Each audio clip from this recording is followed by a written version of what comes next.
네, 제 3강 바로 시작을 하도록 하겠습니다. 3강은 이제 페이지 여러분들이 교과서 이제 25페이지부터 진행을 하도록 하겠습니다. 그래서 일단은 행정법의 법원에 대한 이야기를 할 건데, 법원이라고 하는 것은 아시겠지만 법의 원리를 이야기하고 있어요. 다시 말해서 행정법을 어떤 법에서 원리를 찾아낼 수 있는지를 한번 따져보겠다라고 하는 것을 행정법의 법원 파트 이렇게 이야기하고 있습니다. 그래서 법원에서는 성문법과 불문법 두 가지로 구성이 되어 있는 거 알고 있으시죠? 그래서 성문법은 헌법, 법률, 명령, 조례, 규칙을 이야기하고 있고, 불문법이라고 하는 것은 관습법, 그다음에 판례법, 그다음에 일반 원칙들, 그래서 비례 원칙, 평등의 원칙, 신뢰보호 원칙, 자기구속의 법리, 그 다음에 보도단결부 금지 원칙, 그런 것들이 있었습니다. 그래서 그런 것들에 대해서 좀 알아보는 시간을 가져보도록 하겠습니다. 교과서 이제 25페이지부터 시작을 하게 되고요.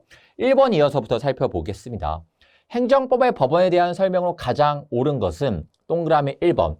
인간다운 생활을 할 권리와 같은 헌법상의 추상적인 기본권에 관련된 규정은 행정법의 법원이 되지 못한다. 여러분,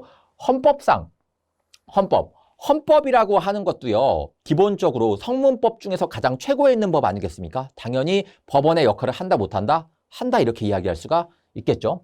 두 번째, 국제법규도 행정법의 법원이므로 사인이 제기한 취소소송에서 WTO 협정과 같은 국제협정 위반을 독립된 취소 사유로 주장할 수가 있다, 이렇게 이야기하고 있는데, 국제법규도 행정법의 법원이 되는 것은 맞긴 맞습니다. 근데 만약에 국제법규, 특히 조약 같은 거에 대해서 불만이 있을 수가 있겠죠. 그런 경우에 소송을 제기할 수가 있는데, 우리나라 법원에 소송을 제기하는 것이 아니라 국제 분쟁 기구를 담당하는 거기에다가 소송을 제기해야 되는 것이겠죠. 그래서 여기에서 하는 이유는 사인이 제기한 취소소송 같은 거 제기할 수 있다, 없다? 없다. 왜? 이거는 국내 법원에서 이루어진 소송이고 국제와의 관계에서 이루어진 다투는 소송은 아니기 때문에 인정되지 아니한다라고 보시면 되시겠고요. 3번, 위법한 관행에 대해서도 신뢰보호의 원칙이 적용될 수가 있다. 여러분, 위법한 관행에 대해서도 신뢰보호의 원칙은 적용될 수가 있거든요. 예를 들어서 법에서 이 두 가지 요건을 충족시켜야지만 음식점 허가를 내주겠다, 이렇게 이야기했습니다. 근데 어떤 사람이 이 한 가지 요건만 충족을 시켜가지고 음식점 영업 허가 신청을 했어요. 잘 모르는 상태에서. 근데 행정청에서 허가가 나왔습니다. 허가가 나와가지고 음식점 영업 허가를 하다가 행정청에서 너 뭐야? 왜 요 요건만 갖고 요건만 갖고 음식점 영업을 하는 거냐라고 해가지고 없애버린 거예요. 선행 처분이 위법한 건 사실이죠. 위법한 건 사실이지만 국민 입장에서는 네가 잘못한 거 아니냐. 나는 분명히 네 말 듣고서 한 것뿐인데 왜 나한테 난리냐, 이런 식으로 이야기할 수 있다는 뜻인 거예요. 그래서 신뢰보호의 원칙은 위법한 행정 관행에 대해서도 적용이 될 수가 있습니다. 그래서 여러분들께서 나중에 배우실 자기구속의 법리 같은 거에 대해서는 위법한 선행 조치에 대해서는 자기구속의 법리가 성립하지 않겠지만 신뢰보호의 원칙에서는 위법한 경우에도 역시 신뢰보호의 원칙이 성립할 수 있다라고 기억해 주시면 되시겠고요. 동그라미 4번. 행정의 자기구속의 원칙은 처분청이 아닌 제3자에 대해서도 적용된다, 이렇게 이야기하고 있습니다. 그래서 여러분, 자기구속의 법리라고 하는 것들은 이런 것들을 이야기하고 있습니다. 그래서 제가 다시 한번 말씀드리게 되면은 이런 세 가지 법 요건을 충족시켜야지 음식점 허가를 내준다라고 쳐보도록 하겠습니다. 그래서 A라고 하는 사람이 요 요건을 충족시켜가지고 행정청한테 음식점 허가에 대해서 신청을 했습니다. 신청을 하고 했는데 얘가 허가가 나오게 되었어요.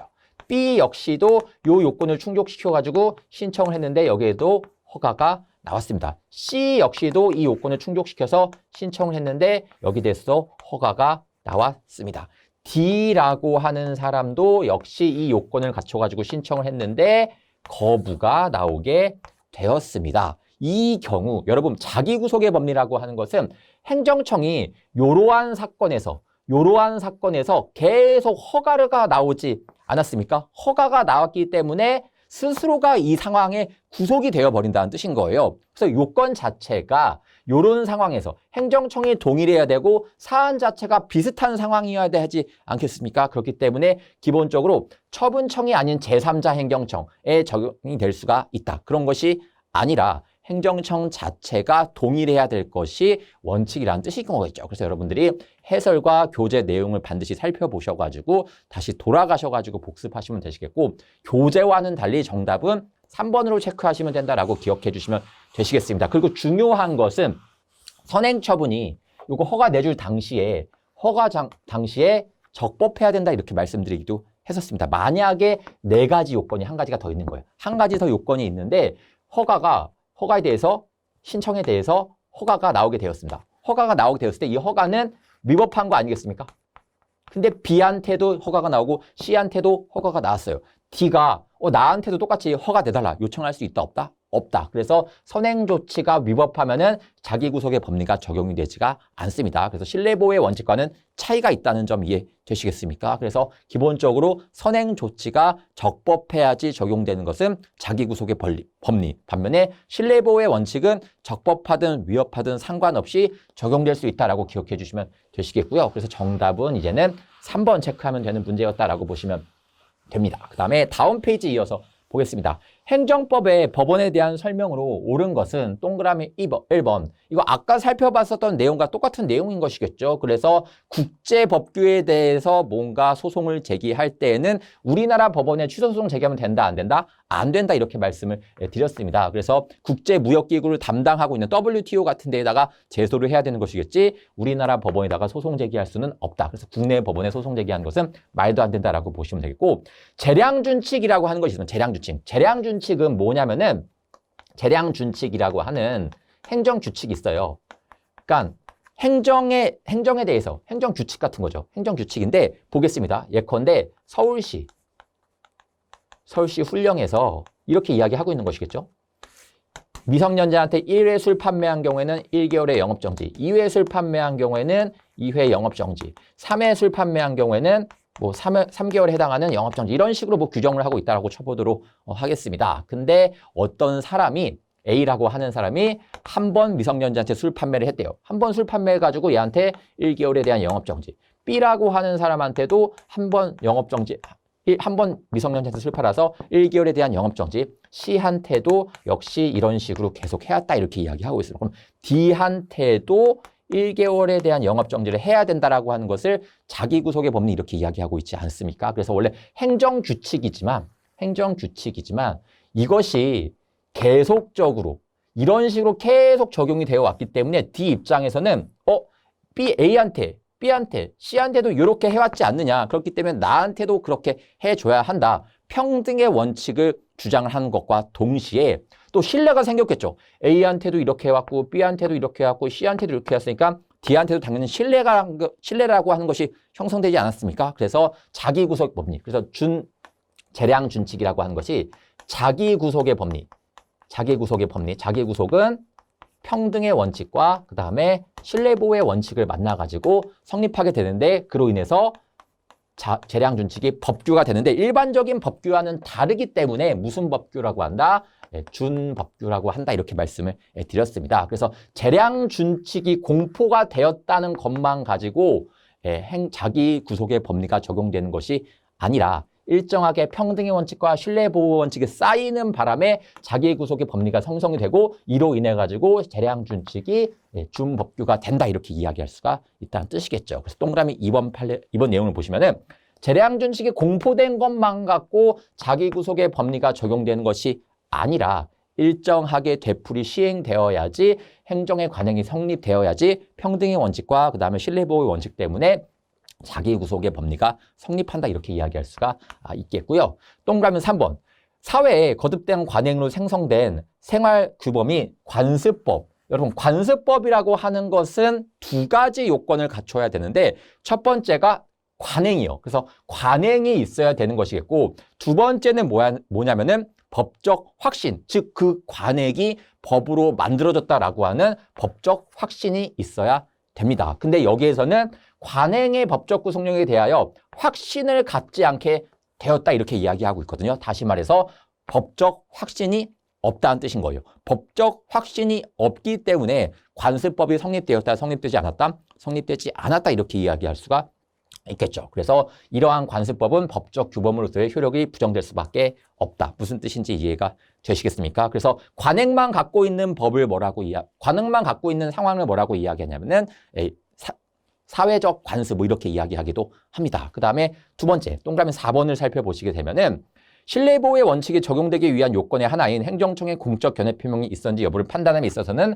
반드시 행정조직상의 형식상의 권한 분쟁에 따라야 한다. 그래서 여러분들 신뢰보호의 원칙이라고 하는 것은 행정청이 국민한테 어떠한 신뢰를 줬을 때 그 국민이 그 신뢰를 순수하게 받아들이는 거예요. 그래서 귀책 사유 같은 거 없을 때 신뢰보호의 원칙이 적용될 수 있는 것이겠죠. 그래서 조금 이따가 다시 한번 구조를 살펴보긴 하겠지만 그런 식으로 형성이 되어 있습니다. 근데 행정청의 범위를 좁게 보는 것이 좋을까요? 넓게 보는 게 좋을까요? 당연히 넓게 보는 게 좋겠죠. 그래서 여기 나와 있는 대로 반드시 행정조직상의 행정청에 국한되는 것이 아니라 다양한 상황을 고려해 봤을 때 행정청의 이야기로 볼 수 있다라고 이야기하면은 상황을 볼 수 있다라고 하면은 충분히 행정청으로 볼 수 있다는 뜻인 거예요. 그래서 행정청의 범위를 좁게 보는 것이 아니라 넓게 본다라고 하는 차원에서 접근하게 되면은 당연히 이것이 틀린 질문이 된다라고 여러분들께서 이해하실 수가 있습니다. 그래서 정답을 고르시는 문제는 어려운 문제는 아니었습니다. 그래서 여러분들이 정답 체크하실 때 3번을 체크하면 되는 문제다라고 보시면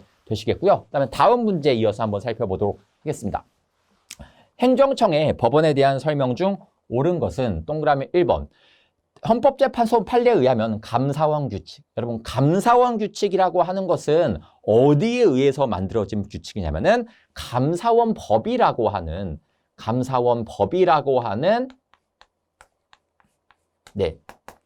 법률에 의해 가지고 만들어졌습니다. 그렇지만 여러분 많은 법규 명령들이 헌법에서 규정이 되어 있거든요. 대통령령, 총리령, 부령 이렇게 기타 등등 다양한 법규 명령들이 헌법에서 근거가 되어 있습니다. 그렇지만 여기 감사원 규칙은 감사원 법에 규정이 되어 있으니까 학자들끼리 논란에 빠진 거예요. 이거는 감사원법에 규정되어 있으니까 헌법은 아니지 않느냐. 그렇기 때문에 법규 명령을 인정을 하지 말아야 된다라고 하는 사람도 있겠고 아니다. 헌법에 나와 있는 것은 예시적인 것에 불과한 것이다. 그러니까 예시적인 거니까 몇 개 하나의 샘플에 불과한 것이죠. 샘플에 불과한 것이기 때문에 여기 나와 있는 것을 전부로 생각을 해서는 안 된다. 다시 말해서 법률에 규정이 되어 있는 감사원 규칙도 충분히 법규 명령이 될 수 있다. 이렇게 주장하는 학설들이 있는데 우리 판례는 못을 받고 있습니다. 헌법에 규정되어 있는 내용들은 예시적인 규정이기 때문에 그것만 갖고 모두 법규 명령으로 보는 것은 아니다. 다시 말해서 감사원 규칙이 비록 감사원 법이라고 하는 법률에 규정이 되어 있지만 이거 역시 감사원 규칙도 역시 법규 명령을 보아야 한다. 이렇게 이야기한다는 뜻인 겁니다. 그렇기 때문에 법규 명령으로 인정되지 않는 것이 아니라 법규 명령으로 인정이 되고 있다라고 보시면 되시겠고 두 번째, 법원을 법의 인식 근거로 보면은 헌법은 행정법의 법원이 될 수가 없는 것이 아니라 성문법 중에 가장 상위권에 있는 법 아니겠습니까? 당연히 행정법의 법원이 될 수가 있겠고요. 동그라미 3번. 관세법은 성문법의 흠별을 보충하기 때문에 법률 유보에서 원칙에 말하는 법률에 해당한다. 이렇게 이야기하고 있습니다. 법률 유보가 무슨 뜻이냐면은 어떠한 작용을 하기 위해서는 법적 근거가 필요한지 안 한지를 한번 따져보겠다라고 하는 것이거든요. 여러분 관습법 갖고 국민한테 뭐 요구할 수 있다 없다? 없다라고 말씀드리지 않았습니까? 왜? 뭐 너네는 3대째가 해병대 갔다 온 사람이기 때문에 너도 해병대 가야 돼. 말이 돼요 안 돼요? 안 된다는 뜻이겠죠. 그렇기 때문에 관습법을 가지고 국민한테 뭐 요구하는 거 가능하다 불가능하다? 불가능하다. 제가 예전에 말씀드렸던 내용이기도 합니다. 동그라미 4번. 행정법의 일반 원칙은 다른 법과의 관계에서 보충적 역할에 그치지 않으며 헌법적 효력을 갖기도 한다. 여러분 비례 원칙, 평등의 원칙 이런 원칙들은 모두 헌법에서 따온 원칙들이거든요. 그래서 헌법적 역할을 수행하고 있습니다. 그래서 단순하게 다른 법을 보충하는 역할을 그치는 것이 아니라 헌법적인 효력을 갖고 있는 역할을 하기도 한다. 이렇게 정리하시면 되시겠죠. 예외적으로 신의 성실의 원칙은 민법에서 따왔지만 역시 행정법에서도 적용되고 있지 않습니까? 그래서 어쨌든 기본적으로 다른 일반적인 헌법의 일반 원칙 같은 것들은 헌법적 효력을 갖는다라고 보시면 되는 내용입니다. 그래서 맞는 것은 이제는 4번을 고르면 되는 문제였다라고 보시면 되시겠고요. 다음 문제 이어서 한번 살펴보겠습니다. 행정법의 법원에 대한 설명으로 옳지 아는 것은 여러분 조약이랑요. 조례랑 붙었어요. 뭐가 더 우위에 있습니까? 조약은 최소한 법률의 효력을 갖고 있거나 혹은 법규 명령의 효력을 가지고 있잖아요. 당연히 조례보다는 상위에 있다는 거 이해되시겠습니까? 상위에 있기 때문에 둘이 충돌될 때는 뭐가 우위에 설 수밖에 없다? 조약이 우위에 설 수밖에 없다. 그래서 둘이 충돌될 때는 조례가 무효가 된다는 뜻인 거죠. 그래서 이 사건을 살펴보시게 되면은 같으나 AGP에 위반되는 효례는 그 효력이 없다. 이런 것들이 모두 조약에 해당되는 것들이기 때문에 조약은 명칭이 중요한 것이 아니죠. 명칭이 중요한 것이 아니라 협정이라고 되어 있다고 하더라도 조약으로 충분히 볼 수가 있습니다. 그래서 어쨌든 조례는 효력이 없다라고 기억하시면 되시겠고 조약의 정의에 대해서는 각자 여러분들이 책을 찾아보시면 되시겠습니다. 그래서 이름이 중요한 것이 아니라 다만 문서로 된 합의를 이야기하고 있다. 이렇게 이야기할 수가 있겠고요. 동그라미 2번. 영미법계 국가에서는 선례구속의 원칙이 엄격하게 적용이 되어 유사사건에서 상급심의 판결은 하급심을 구속한다. 이렇게 이야기하고 있습니다. 영미법계, 영국과 미국에서는 판례법이 여전히 법으로서 자리를 잡고 있기 때문에 동종사건 혹은 유사사건에서도 충분히 그 판결이 하급심의 기속력을 갖고 있습니다. 우리나라에서는 당해 사건에서만 그 판결이 효력을 갖고 있는 반면에 영국과 미국에서는 판례법이 일반적으로 통용이 되고 있기 때문에 자연스럽게 상급심의 판결이 다른 유사사건에서의 하급심을 구속하는 효력을 갖는다는 뜻인 거예요. 그래서 우리나라는 당해 사건에서 적용되는 반면에 영미법계는 좀 넓게 적용될 수 있다라고 기억해 주시면 되시겠고 3번 수산업법은 민중적 관습법인 입업권의 존재를 명문으로 인정하고 있다 이렇게 이야기하고 있습니다. 여러분 입업권이라고 하는 것, 입업권이라고 하는 건 물고기를 잡을 수 있는 권리를 이야기하고 있는데 어쨌든 이런 거에 대해서 인정하고 있습니다. 여러분 관습법은 두 가지가 있었습니다.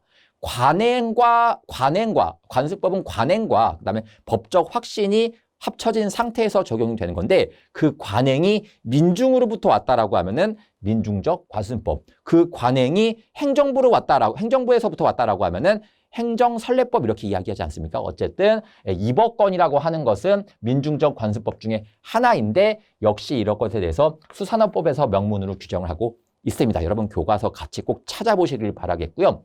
4번 판례는 국세 행정상 비과세의 관행을 일종의 선례법으로 인정하지 아니한다 이렇게 이야기하고 있는데요. 비과세 관행이라고 하는 것은요. 세금을 안 걷겠다라고 명시적으로 표현한 게 아니라 쭉 그냥 안 걷어 왔었던 상황을 비과세 관행 이렇게 이야기하고 있습니다. 다시 말해서 명시적으로 너한테 세금 안 걷을래 라고 이야기한 것도 충분히 관행이 될 수 있는 것이겠지만 세금을 쭉 안 걷고 있었던 상황이에요. 이런 것들도 충분히 관행이 될 수가 있겠죠. 그럼에도 불구하고 세금을 걷어버리는 거 말 된다 안 된다? 안 된다. 무슨 상황이냐면은 2014년도에 1월 1일부터 세금을 쭉 안 걷기 시작한 거예요. 안 걷겠다는 말은 안 했지만 안 걷고 있다가 2020년 1월 1일까지 안 걷고 있다가 이 정도 기간까지 세금을 안 걷고 있다가 갑자기 2020년 2월 1일 날 너 그동안 안 냈던 세금 다 내. 말 된다 안 된다? 안 된다.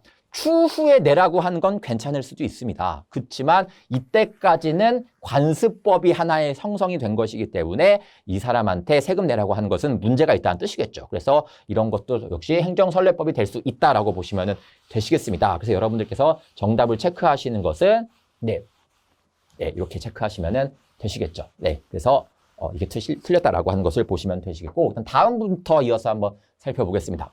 행정법의 법원에 대한 설명으로 옳지 않은 것은 동그라미 1번. 헌법재판소에 의한 위헌결정이라고 하는 것은요. 국가기관과 지방자치단체를 기속하고 있거든요. 그럴 수밖에 없겠죠. 예컨대 국세기본법에서 세금의 소득의 90%에 대해서 세금을 걷어야 된다라고 소득의 90%에 대해서 세금을 걷어야 된다라고 하는 법조문인데 그 법조문이 날아가 버렸습니다. 그럼 다른 국가기관들이 그 법을 적용해가지고 국민한테 세금 걷으면 된다 안 된다? 안 된다. 그래서 국가기관과 지방자치단체를 기속하는 효력이 있을 수밖에 없기 때문에 법원으로서 법의 하나의 원리, 행정법의 원리로서 작용할 수밖에 없다는 뜻인 겁니다. 동그라미 2번.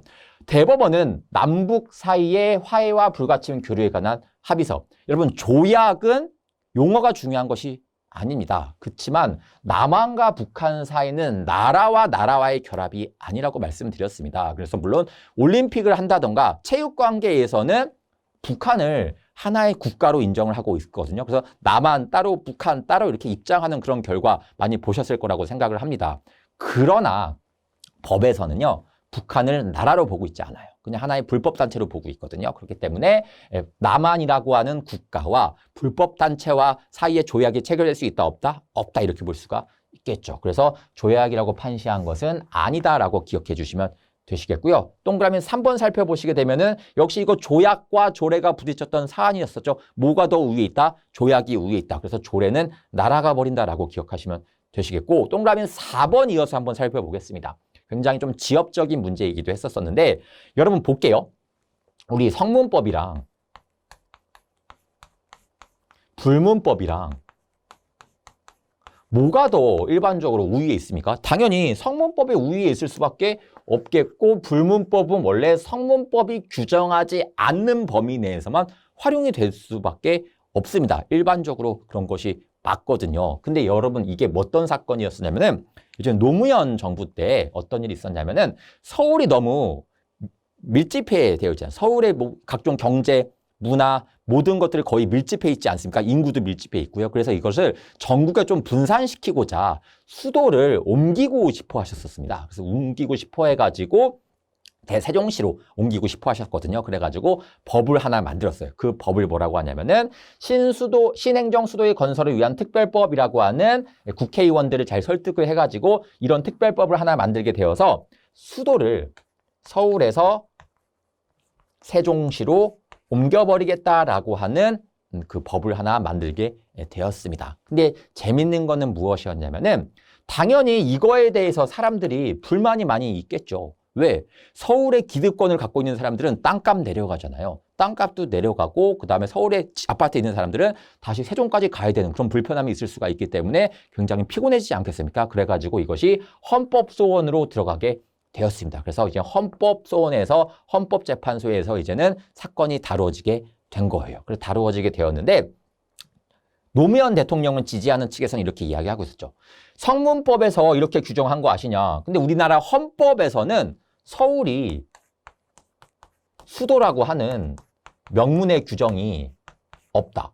즉 헌법에서 이렇게 규정해 놓은 것이 없기 때문에 당연히 성문법이 우선되는 거 아니냐. 성문법이 우선되니까 세종시로 옮기겠다 이렇게 이야기를 했습니다. 당연히 우리가 기존에 알고 있었던 법 지식을 충분히 활용해가지고 이야기했었던 변론이었었던 거예요. 근데 상대방에서는 이렇게 주장을 했었습니다. 어떻게 주장을 했었냐면은 서울이 수도라고 하는 것은 관습 헌법이다. 관습 헌법이기 때문에 성문법이 우선된다라고 하는 이야기가 맞을 수도 있겠지만 특별히 요 사안에서만큼은 어떤 것이 중요하냐면은 관습헌법을 성문헌법으로 보아야 한다 이렇게 이야기한 거예요. 말도 안 되는 이야기를 하고 있는 것이죠. 원래 우리가 갖고 있는 정보는 당연히 성문법이 더 우선되는 것이 맞잖아요. 이것이 아무리 관습헌법이라고 하고 이것이 아무리 법률이라고 하더라도 성문법이 우선되는 것이 맞잖아요. 그렇지만 반대 측에서는 관습헌법과 성문헌법은 사실상 같은 것이다 이렇게 이야기하고 있는 거예요. 그래서 헌법재판소가 어떠한 판결을 내리게 되었냐면은 재밌게도 이쪽의 판결을 들어주게 되었습니다. 다시 말해서 관습헌법과 성문헌법은 동일한 것이다. 그래서 이 원칙을 아예 깨버렸던 거예요. 그래가지고 동일한 것이기 때문에 그럼 헌법과 법률이 부딪히게 되면 뭐가 우위에 섭니까? 당연히 관습헌법이 우위에 서는 것이겠죠. 그렇기 때문에 이 법은 위헌이 된다 이렇게 이야기했었던 사안인 겁니다. 그래서 관습헌법과 성문헌법을 동일한 것으로 파악했다. 그럼 여러분 성문헌법은 문자로 된 헌법이기 때문에 고칠 때 당연히 헌법을 고칠 때 다양한 그 조건들이 적용이 되겠죠. 그렇기 때문에 이런 것들이 똑같이 원리가 적용된다라고 했었던 것이 바로 동그라미 4번에 나온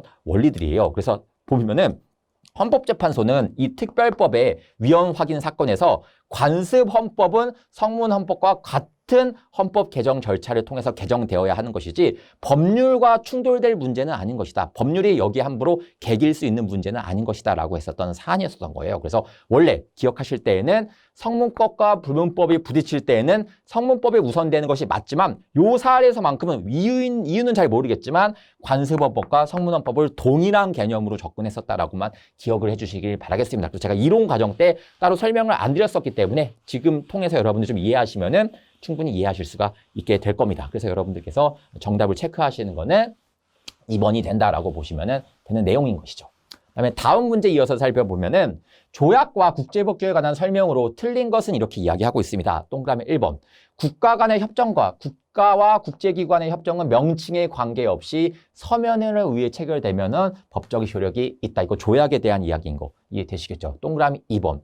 국제법과 국내법 관계의 이원론에서는 국제법 우위설, 국내법 우위설, 동의설 등이 있다. 굉장히 지엽적인 문제이고 일반 공무원 시험에서는 거의 다루어지고 있지 않은 지문이거든요. 이게 공무원 시험에서 나왔던 내용인데 여러분 혹시 1원설, 우리 책에 나와 있어요.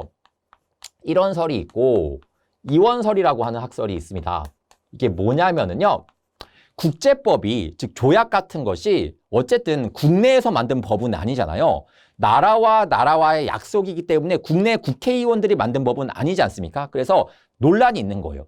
지 법의 조약이 국내로 들어오기 위해서는 국회에서 일정한 절차를 거쳐가지고 국내에서 활용이 되어야 한다라고 하는 학설이 있는데 이 학설은 무슨 학설이냐면은 이원설을 이야기하고 있습니다. 즉 조약과 국내 법은 원리가 다르기 때문에 우리나라로 들어오기 위해서는 일정한 절차를 거쳐야 한다라고 하는 이원설이 존재하고 있고 반면에 1원설은 조약과 우리나라 법과 원리 자체는 법이라고 하는 차원에서 똑같다. 하나의 원리를 가지고 있는 것이기 때문에 별다른 입법 절차 없이 들어올 수가 있다라고 주장하는 것을 1원설 이렇게 부르고 있습니다. 그럼 1원설 내에서 그럼 국내법으로 들어왔어요. 들어오면은 국내법과 충돌될 수가 있겠죠. 그런 경우에 뭘 적용시켜야 되는 것이냐? 국제법 우위설은 국제법을 우선적으로 적용시켜야 한다고 하는 학설. 국내법 우위설은 국내법을 우선적으로 적용되어야 한다는 학설. 동의설이라고 하는 것은 같은 위치에 있는 것이기 때문에 이익 형량을 해봐야 된다라고 하는 학설. 이런 학설들이 존재하고 있습니다. 어쨌든 중요한 것은 여기에 나와 있는 우위설, 동의설 이런 것들은 이원론에서 시작을 한 것이 아니라 어디서 출발했다? 이원론에서 출발을 했다는 뜻인 것이죠. 그 정도만 파악하시면은 충분히 깊게 파악을 한 겁니다. 원래 이렇게 행정법에서 다루어지는 파트는 아니고 헌법에서 더 많이 다루어지는 파트이긴 하거든요. 그렇지만 국무원 시험에서 한번 나온 적이 있었기 때문에 여러분들께서 꼭 같이 기억을 해주시길 바라겠습니다. 그래서 일반적인 공무원 내는 시험과는 패턴을 달리하고 있다라고 기억해 주시면 되시겠고요. 동그라미 3번. 헌법에 의해 체결, 공포된 조약과 일반적으로 승인된 국제법규는 국내법과 같은 효력이 인정이 된다. 무슨 뜻인지 이해가 되시겠죠? 국내 법을 국내 법률로 고쳐버린다. 말 된다, 안 된다? 안 된다. 왜? 조약 같은 경우에는 법률의 효력을 갖기도 하고 법규 명령의 효력을 갖기도 하잖아요. 이런 것들을 모두 포괄하는 영역을 법이라고 하는 이름으로 퉁칠 수가 있다는 뜻이거든요. 그렇기 때문에 체결된 조약과 일반적으로 승인된 국제법규는 국내 법과 같은 효력이 인정된다. 국내 법률과 같은 효력이 아니라 법과 같은 효력이 인정된다라고 보시면 되시겠고 4번. 여러분 법이 겹친대요. 법이 겹치는 경우에 모순되는 경우에는 어떤 것? 신법 우위의 원칙, 그다음에 특별법 우위의 원칙 당연한 거 이해되시겠습니까? 그렇기 때문에 여러분들께서 정답을 체크하시는 문제는 2번이었다라고 보시면 되겠습니다. 그래서 이 문제가 출제되었다라고 하면은 원래 이 지문, 동그라미 2번을 알고 있는 사람은 아마 거의 없었을 거예요. 그렇지만 소거법에 의해 가지고 접근할 수 있는 문제였다라고 보시면 되시겠고요. 다음부터 이어서 살펴보겠습니다. 다음에는 이제 일반 원칙에 대해서 살펴볼 건데 일반 원칙은 비례 원칙, 평등의 원칙, 자기 구속의 법리 뭐 이런 것들이 있다라고 보시면 되는 것이겠죠. 그러면은 1번부터 한번 살펴보도록 하겠습니다. 다음 중 비례 원칙을 위반한 사례가 아닌 것은 동그라미 1번. 근무지를 이탈하여 상관을 비판한 기자회견을 한 검사장에 대한 면직 처분을 하는 사례. 이른바 이제 심재륜 사건이라고 해가지고 심재륜이라고 하는 검사가 자기 조직이 썩었다라고 하는 것에 대해서 기자회견을 했었던 사안이었었거든요. 그러니까 검찰이 썩었다라고 주장했었던 사안이었던 거예요. 그러니까 검찰 입장에서는 굉장히 황당하죠. 너 분명히 우리가 월급 다 주고 있는데 왜 우리의 조직을 위해서 일하고 있는 자가 우리를 디스하고 있냐라고 해가지고 그 사람한테 면직을 했었던 사안이 있었습니다. 이거 너무 과도하다라고 하는 거예요. 그래서 심재륜이라고 하는 사람이 이야기했을 때 팩트에 기반한 이야기를 한 것임에도 불구하고 면직까지 이야기한 것은 너무 나갔다라고 해서 비례 원칙에 위반되었다라고 기억하시면 되겠고, 이 심재륜 사건도 일반적인 공무원 시험에서는 자주 출제가 되지 않고 국무원 시험에서 출제가 되는 내용이기 때문에 여러분도 책으로 다시 돌아가셔가지고 반드시 살펴보시기 바라겠고, 특별히 행정법의 일반 원칙들에서는 판례가 굉장히 여러 개 있지 않습니까? 그래서 여기에 나와 있는 4개의 지문만 찾아보는 것이 아니라 다 읽어보셔야지 여러분이 공부가 되신다는 뜻인 거예요. 그래서 항상 공부하실 때 처음부터 끝까지 계속 반복하시면서 읽으시되, 특히 이런 문제가 나왔을 때는 다시 판례로 돌아가셔가지고 판례 하나하나 꼼꼼히 살펴보시는 것이 여러분들이 최단기간 공부할 수 있는 방법입니다. 그래서 쉽게 하시려고 하지 마시고요. 일단은 4가지 지문만 보되, 이 지문은 하나의 예시이기 때문에 다른 것들은 교과서로 돌아가서 꼼꼼히 살펴보시는 것이 굉장히 중요합니다. 어떤 것이 나올지 모르는 것이기 때문에요. 그래서 제가 수업 시간에 했었던 거 위주로 살펴보시면 되시겠고, 동그라미 2번. 자동차를 운전하여 범죄 행위를 한 자의 운전면허를 취소 정지한 사례, 이렇게 이야기하고 있는데 이게 강제추행을 했었던 사안이거든요.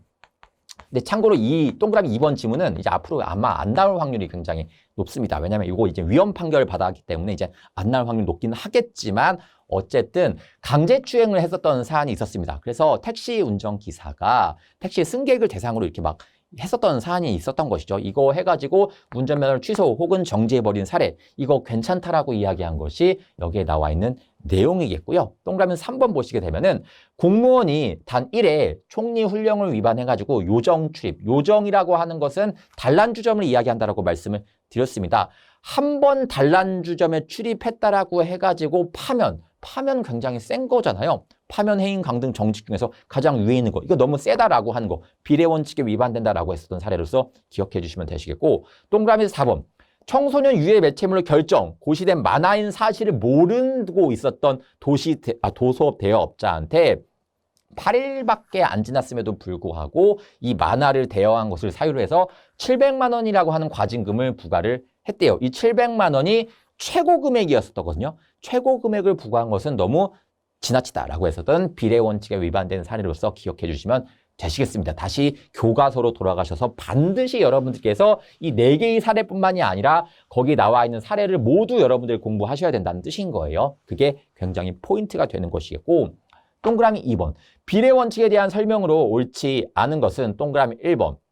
자, 도로교통법 제44조 1항을 만들면서 여기에서 2회 이상의 위반한 것에 대해서 2회 이상 위반한 것에 대해서는 면허 취소를 해버린다, 이렇게 이야기하고 있었거든요. 이 2회 이상 위반한 것에 음주운전 전과 넣어버린 거, 이거 괜찮다라고 이야기하는 것이 여기에 나와 있는 판례인 겁니다. 당연한 이야기하고 있습니다. 여러분, 도로교통법을 위반했는데 거기 안에 음주운전 당연히 넣는 거 가능한 일이잖아요. 비례 원칙에 위반되지 아니한다라고 기억해 주시면 되시겠고, 동그라미 2번. 협의의 비례 원칙. 협의의 비례 원칙은 상당성의 원칙을 이야기하고 있죠. 즉, 공익과 사익을 헤아려 본 다음에 공익이 사익에 대한 침해를 압도할 수 있을 정도의 상당한 이유가 있을 때 그 행정청의 작용이 적법하다는 뜻인 거예요. 그래서 어쨌든 공익과 사익을 헤아림에 있어가지고 공익을 더 높게 평가하자라고 하는 것을 이제 상당성의 원칙, 이렇게 이야기하고 있지 않습니까? 어쨌든 이럼에도 불구하고 상당성의 원칙에 위반되어 가지고 하는 거, 사익의 침해가 너무 센 반면에 공익으로 인해 얻을 수 있는 이익이 너무 적대요. 그런 경우에는 당연히 비례 원칙에 위반되는 것이겠죠. 비례 원칙에 위반되는 것이기 때문에 당연히 적법성의 원칙에서 위반된다, 이렇게 이야기할 수가 있습니다. 동그라미 3번. 비례 원칙은 원래 여러분들 경찰 파트에서 적용되고 있었던 영역이었었거든요. 그래서 한마디로 체포하는데 헤드샷 쏘지 말라고 하는 것을 비례 원칙이라고 하고 있습니다. 그렇지만 급부 행정에서도 역시 활용이 되고 있습니다. 그래서 어떤 사람이 노인한테 보조금을 주려고 해요. 행정부에서 노인한테 보조금을 주려고 하는데 노인한테 주는 방법이 말고 대여할 수 있는 방법이 있다라고 하면은 그 방법을 쓰라고 하는 거예요. 그래서 대화하는 방법이 조금 더 경미한 방법 아니겠습니까? 그래서 최대한 경미한 방법이 있으면은 그걸로 해라라고 이야기하는 방법. 그렇기 때문에 비례 원칙은 침익적 행정뿐만이 아니라 급부 행정 영역에서도 여전히 활용이 되고 있겠고요. 동그라미 4번. 행정 절차법은 행정 지도의 원칙으로 비례 원칙을 규정하고 있습니다. 최소한만큼은 하라 이렇게 이야기하고 있는 것이죠. 그래서 여러분들이 법조문 다시 한번 살펴보시면서 체크하시면 된다라고 한다는 점을 말씀드리고 싶었고요. 그다음에 3번 이어서 살펴보면은 행정법상 비례 원칙에 관한 설명으로 올바른 것은 동그라미 1번. 적법성의 원칙. 여러분 비례 원칙은 세 가지가 있죠. 적필상, 적필상 세 가지 원칙이 있습니다. 이 개념을 알고 있는지 모르고 있는지를 물어보겠다는 뜻인 거예요. 적합성의 원칙이라고 하는 것은 행정 목적을 달성하기 위해서 수단 자체가 적합한 것이냐를 한번 따져보겠다라고 하는 것을 적합성의 원칙이라고 하고 있죠. 그래서 여기 개념 보시게 되면은 행정조치의 정도는 공익상 필요의 정도와 균형을 유지해야 한다는 원칙이고 상당성의 원칙에 대해서 이야기하고 있다는 거 이해되시겠습니까? 두 번째, 필요성의 원칙이라고 하는 것은 최소한 만큼, 필요한 만큼만 해야 된다는 뜻인 거예요. 그렇기 때문에 최소 침해의 원칙 이렇게 불리기도 하지요. 그래서 행정기관의 조치는 그 의도하는 목적을 달성할 수 있는 수단을 함을 의미한다. 이거 적합성의 원칙을 이야기한다는 거 이해되시겠습니까? 동그라미 3번. 상당성의 원칙은 공익과 사익을 비교해 봤을 때 얻을 수 있는 공익이 있겠죠. 철거 명령으로 인해 가지고 얻을 수 있는 공익이 있을 거예요. 도시의 미관이 좋아진다든가 통행이 편하게 된다든가 여러 가지 공익이 있을 수가 있겠죠. 반면에 철거 명령할 때 드는 비용은 사인이 내야 되는 것이기 때문에 피해받는 사익이 있을 거예요. 근데 이런 경우 침해받는 사익을 상당할 정도로 압도할 수 있을 정도로 이유가 있어야 한다라고 하는 것을 상당성의 원칙이라고 하거든요. 만약에 사익의 침해가 너무나 큼에도 불구하고 철거 명령을 했어요. 그럼 이것은 위법한 철거 명령이 된다는 뜻인 거예요. 무슨 뜻인지 이해가 되시겠습니까? 그래서 상당성의 원칙은 여기 나와 있는 대로 공익과 사익의 균형을 고려해가지고 행정처분을 해야 된다 이렇게 이야기한다는 뜻인 겁니다. 그래서 동그라미 3번 살펴보시면은 상당성의 원칙이라고 하는 것은 뭐 가장 적은 부담을 주는 수단을 선택함을 의미한다. 이거 최소성의 원칙, 최소 침해의 원칙, 필요성의 원칙에 대해서 이야기하고 있는 것이겠죠. 그래서 개념 자체가 모두 틀렸다라고 보시면 되시겠고 동그라미 4번 살펴보시게 되면은 음식점 영업 허가에 신청이 있는 경우에 부관으로서 부담을 붙이게 되면 공익 목적을 달성할 수 있을 경우임에도 불구하고 그 허가를 거부하는 것은 필요성의 원칙에 위배된다 이렇게 이야기하고 있습니다. 그래서 최대한 거부하는 것보다 최대한 좋게 해석을 할 수도 있음에도 불구하고 그것을 안 하는 것은 최소침해 원칙에 위반된다 이렇게 이야기할 수가 있겠죠. 그래서 정답을 고르는 것은 4번을 체크하시면 되는 문제였다라고 보시면 되시겠습니다. 그래서 여러분들이 적필상의 의미를 정확하게 파악하고 있는지 없는지를 물어보고 있었던 문제였다라고 보시면 되시겠고요. 그 다음에 4번 이어서 살펴보겠습니다. 비례 원칙에 대한 설명으로 옳지 않은 것은 동그라미 1번. 헌법재판소는 비례 원칙을 위헌법률 심사의 기준으로 삼고 있다. 비례 원칙은 헌법상의 효력을 갖고 있는 것이기 때문에 법률이 헌법에 위반되면 안 되는 거잖아요. 다시 말해서 비례 원칙에 위반되면 안 되는 것이거든요. 그렇기 때문에 충분히 위헌법률 심사의 기준으로 삼을 수가 있겠고요. 동그라미 2번. 행정지도를 함에 있어서 명문의 규정은 없지만 비례 원칙은 적용이 된다. 행정절차법에서 명문의 규정이 있다고 말씀을 드렸습니다. 동그라미 3번. 수익적 행정행위를 취소 또는 철회하는 경우, 즉 수익적 행정행위는 음식점 허가 같은 것들을 이야기하고 있는 것이겠죠. 이것을 취소시키거나 철회하는 경우에는 비례 원칙이 적용이 된다. 좀 최소한 만큼만 하라고 하는 거예요. 음식점 영업 허가를 날려버리는 것보다 음식점 영업 허가를 정지시키는 것이 나을 수 있다라고 하면은 그것을 활용하라는 뜻인 겁니다. 그렇기 때문에 침익적 처분을 하는 데 있어서 당연히 비례 원칙 적용되는 거 맞겠고요. 4번. 행정계획은 계획이니까 재량이 굉장히 많이 있다는 거 알고 있으시죠? 계량이 굉장히 많이 있기 때문에 이것을 통제하는 것이 굉장히 어렵습니다. 그래서 우리가 뭘 도입을 했냐면은 형량명령 이론이라고 하는 것을 도입을 해가지고 공익과 사익을 모두 헤아려야 한다라고 하는 것을 형량명령 이렇게 이야기하고 있습니다. 이것을 안 하게 된 경우에는 형량의 해태, 형량의 흠결, 오형량 뭐 이런 거 있지 않습니까? 그래서 위법한 행정계획이 된다 이렇게 말씀드리기도 했었습니다. 어쨌든 행정계획과 관련해가지고는 재량계획을 제한하는 형량명령 이론이 발전하였다. 무슨 뜻인지 이해가 되시겠죠? 그래서 정답을 고르시는 문제는 어렵지 않게 고를 수 있는 문제였습니다. 그래서 정답은 2번을 체크하시면 되는 문제였다라고 보시면 되시겠고 5번 이어서 살펴보겠습니다. 비례 원칙과 관련된 판례의 내용으로 가장 적절한 것은 이거 아까 살펴봤던 내용 알고 있으시죠? 이거 700만 원 부과한 거 너무 세다는 거겠죠? 너무 과도하다. 참새 잡는데 대포 쏘지 말라라고 하는 것을 비례원칙이라고 하고 있지 않습니까? 그래서 당연히 이거 일탈남용한 것을 볼 수 있다라고 기억하시면 되시겠고 동그라미 2번. 다른 차들의 통행을 원활하게 하기 위하여 승용차를 주차 목적으로 자신의 집 앞에서 6m를 운행하였다고 하더라도 이는 도로교통법상의 음주운전에 해당하고 이미 음주운전으로 인해 가지고 면허 정지 처분을 받은 적이 있었대요. 얘는 이미 전과가 있음에도 불구하고 똑같이 음주운전을 했다는 뜻이겠네. 이런 경우에 면허 취소 처분하는 것은 적법하다. 무슨 뜻인지 이해가 되시겠죠. 그래서 얘가 약 6m밖에 운전을 안 했다라고 하더라도 이미 예전에 음주운전으로 인해 가지고 제재를 받은 적이 있대요. 그럼에도 불구하고 또 음주운전을 했다라고 하면은 당연히 면허 취소할 수 있다라고 이야기하는 것이 여기에 나와 있는 판례입니다. 동그라미 3번. 경찰관이 범인을 검거하면서 가스총을 근접 발사해가지고 거기에서 이제 마개가 이제 나오게 된 거죠. 총을 덮고 있는 이제 마개가, 총구를 덮고 있던 마개가 나오게 되는 바람에 눈에 맞아가지고 범인이 실명되었대요. 이거 너무 비례 원칙에 위반되는 위법한 사례라는 뜻이겠죠.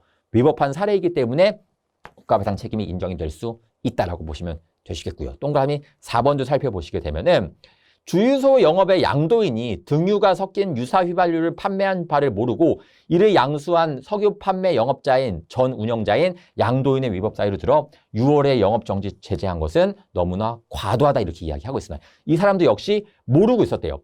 이 위반 사실을 모르는 상태에서 양수를 받았는데 걔한테 양수받았다라고 하는 이유만 갖고 6개월의 영업 정지한 거는 너무나 과도하다라고 하는 판례 알고 있으시죠? 그래서 여러분들께서 정답을 고르시는 거는 2번을 고르시면 되는 문제였다라고 보시면 되시겠습니다. 그래서 어려운 내용은 아니고 판례를 묻고 있는 문제인데 각자 여러분들이 반드시 책에 돌아가셔가지고 내용을 체크하셔야 된다는 거예요. 그 다음에 두 번째는 이제는 평등의 원칙과 자기구속의 원칙이 남아있는데 이 부분부터는 조금 쉬었다가 이어서 진행하도록 하겠습니다.